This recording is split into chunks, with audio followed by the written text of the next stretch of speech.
What's up, all you quantum maniacs? I'm DeQwan Young, and today we present 10 sports teams with very dark futures. Don't forget to subscribe to TPS and make sure you hit the bell and turn on our notifications. Join the notification squad. Some of the worst professional sports teams of today at least have some young, up-and-coming stars to build around. New York Jets fans can look forward to a core led by Sam Darnold, Leonard Williams, and Jamal Adams. The San Diego Padres signed Manny Machado and have a top 3 farm system in all of baseball. The Phoenix Suns have DeAndre Ayton, Devin Booker, and TJ Warren. But some of the worst teams of today, they're set up for, let's just call it perennial mediocrity, or terribleness, as I like to put it. It's just not going to be a pretty sight for these 10 clubs, to put it mildly. Number 10, the Cleveland Cavaliers. Trading Kyrie Irving to the Boston Celtics was the starting point in destroying the Cleveland Cavaliers. And when LeBron James left his hometown team for the Los Angeles Lakers, the whole thing fell apart completely. The Cavs foolishly thought they were capable of competing for a playoff spot without James.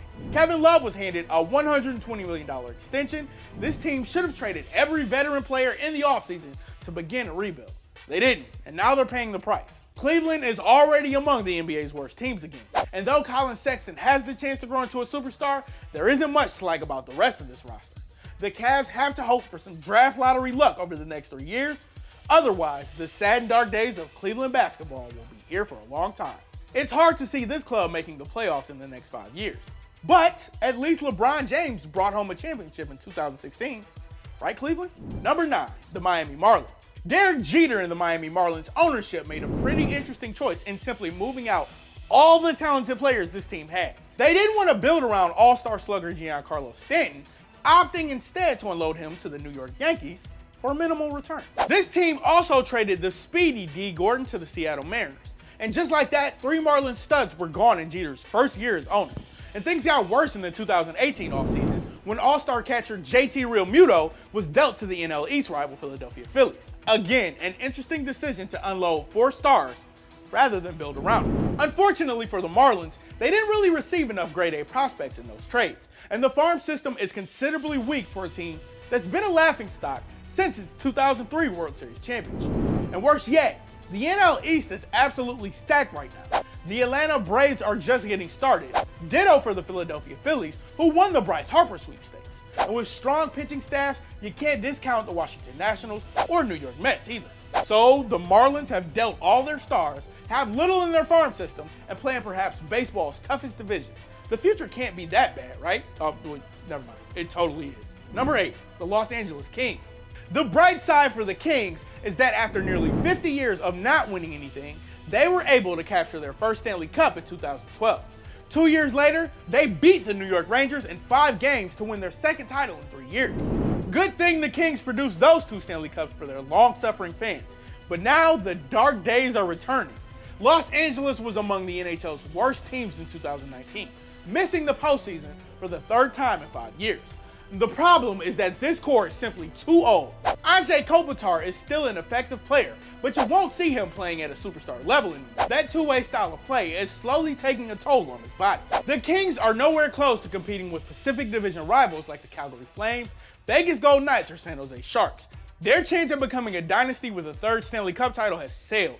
It's time for the front office to commit to a long-term rebuild, which means dark days are ahead. Number 7, the Memphis Grizzlies. The thing is, many of the NBA's absolute worst teams actually have brighter futures than you think. The Chicago Bulls have some nice young pieces in Chris Dunn and Lauri Markkanen, and they're in good position to tank for a few more years. The Atlanta Hawks have Trae Young, and they're also primed to tank a little bit longer. The New York Knicks figured to land 2 superstars in 2019 with free agency. Hello, Kevin Durant. Hello, Kyrie Irving. But the Memphis Grizzlies, unfortunately, just don't have the young stars to build around.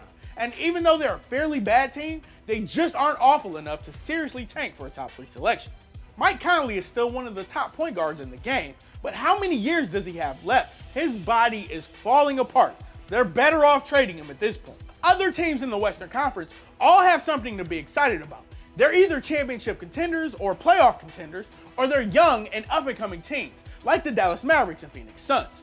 But these Grizzlies, there just isn't much to offer from either end of the spectrum. And of course, being a not so big market team means they stand little chance of landing top tier free agents like the Knicks, Lakers, and Clippers.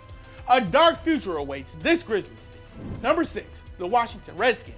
Dan Snyder became owner of the Redskins franchise in 1999. Their record under his ownership, 139, 180, and 1, with only 5 trips to the postseason and only a pair of playoff wins, with the last one coming back in the 2005 season. Now that's a long time ago. The Redskins have been horribly managed since Snyder took over. Team president Bruce Allen has 9 lives, or perhaps even more. Head coach Jay Gruden hasn't been let go despite a poor track record as well. And it's not just the front office and coaches, it's the fact that this team has had very few Pro Bowl caliber players on their roster. We seriously doubt Alex Smith or Colt McCoy will return to form, whatever their form was, after suffering leg fractures in 2018. We don't know how much football either of them have left in the tank either. The Redskins also don't have any young players to build around either. And all 3 of their NFC East rivals have young championship level talent on their team. The Eagles and Dallas Cowboys will certainly be contending for years to come. Meanwhile, Snyder's Redskins will win 6 to 9 games a season, maybe. Sadly, that'll be enough to keep the owner happy, and the mediocrity will continue just like it has since Snyder bought the team. Number 5, the Anaheim Ducks. Quack, quack, quack, Mr. Ducksworth. The flock is broken. Long gone are the days where the Anaheim Ducks were a perennial championship contender. What a run it was, though. They captured the 2007 Stanley Cup Championship and won 5 straight Pacific Division championships from 2013 to 2017, which included a pair of trips to the Western Conference Finals too. But after a humiliating first-round sweep at the hands of the San Jose Sharks, the Ducks have seen their championship window close rapidly. Franchise star Ryan Getzlaf is still playing at a high level, but injuries and age have completely caught up to Corey Perry and Ryan Kessler. Both stars are well past their prime. Cap constraints forced GM Bob Murray to lose some of his top defensemen too, and this is a very shallow prospect pool, and even an elite netminder in John Gibson isn't enough to spark much hope. Murray fired well-respected head coach Randy Carlisle in the midst of the 2018 and 19 campaign, and the Ducks are nowhere close to gaining ground on other top teams in the Pacific. This is going to be a painful rebuild, complicated by high-salary veterans that will be next to impossible to trade. It was a great run for the Ducks, and at the end of the day, they did capture that 1 Stanley Cup, but it's going to be horrible the next 3 to 5 years for Orange County's hockey team. Number 4, the Kansas City Royals.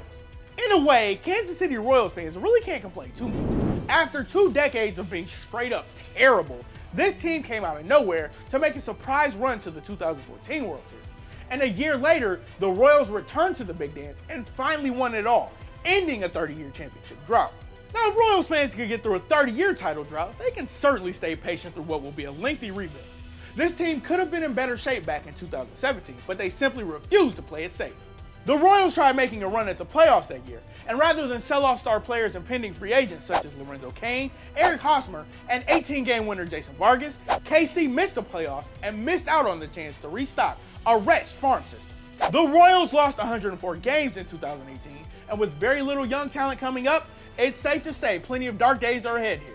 It doesn't help that the small market Royals simply lack the finances to go out and spend big money in free agency. The only solution is to rebuild through the draft, and it's going to take several years for them to do that. Number 3, the Washington Wizards. At least Washington fans have the Capitals and Nationals to fall back on. From 2014 to 18, the Wizards were a top team in the Eastern Conference. Led by All-Stars John Wall and Bradley Beal, Washington qualified for the postseason 4 times over that 5-year span.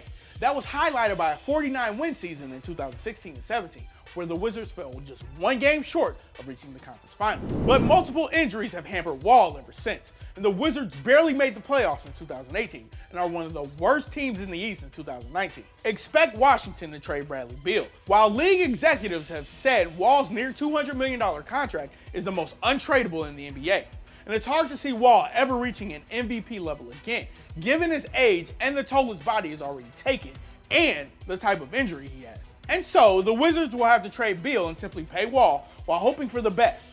In reality, this is a team in full dysfunction, with no young talent to build around. It's going to take years of smart drafting before this team can emerge as an Eastern Conference powerhouse again. Number 2, the Cincinnati Bengals.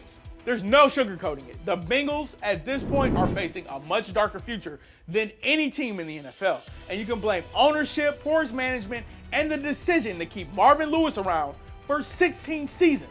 even though he never won a single playoff game. This is the problem with the Bengals. Owner Mike Brown refuses to spend big money time and time again, but yet he's been perfectly content keeping a very average at best roster together all this time.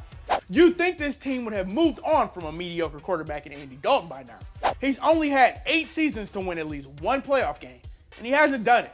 The Bengals have also kept troubled players like Vontaze Burfict around for far too long. Maybe go out and find some Pro Bowl talent to fix this horrible group instead. No? Okay. The Steelers are always contenders. The Baltimore Ravens are up and coming with Lamar Jackson, and the Cleveland Browns, boy, they are making moves. Luckily for those 3 teams, they needn't worry about the Bengals. Ownership has made it clear they're not too worried about winning. And winning 6 to 8 games is all Brown needs to be happy. So, sure, whatever. We feel for you Bengals fans, and we wouldn't blame you if you hopped over to the Browns bandwagon instead. Number 1, the Baltimore Orioles.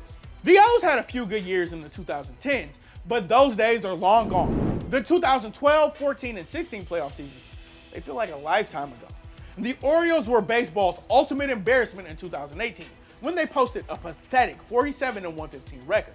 Now, how on earth can a team lose 115 games in a single season in this day and age? Nobody knows, folks. Nobody knows. The Orioles had to trade franchise star Manny Machado to the LA Dodgers at the 2018 trade deadline, and now he's with the San Diego Padres. The O's also moved on from clubhouse leader and fan favorite Adam Jones. Also long gone is all-star closer Zach Britton. And worse yet, the Orioles don't have any elite prospects coming up in their system.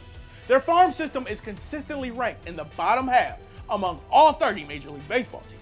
Also worse yet, the Orioles play in a smaller market and don't have the financial resources like the Dodgers, like the Boston Red Sox, and like the New York Yankees. They simply can't throw money around for a quick fix like those clubs. We only have one piece of advice for Baltimore sports fans. Just appreciate Lamar Jackson and the Ravens right now. They look like the up-and-coming Super Bowl contender. Simply let the Ravens distract you from the many miserable years the Orioles are about to endure. It could very well be at least 7 to 10 years until they're relevant again. Which sports teams do you think face a deep and dark, disastrous future? Join us in the comment section below. If you like this video and learned a thing or two, clicking the like button helps us out a ton and we truly appreciate it. If this is your first time coming around to TPS though, subscribing is a great idea because we put out videos like this every single day. But as always, thanks for watching and we'll see you guys next time. God damn.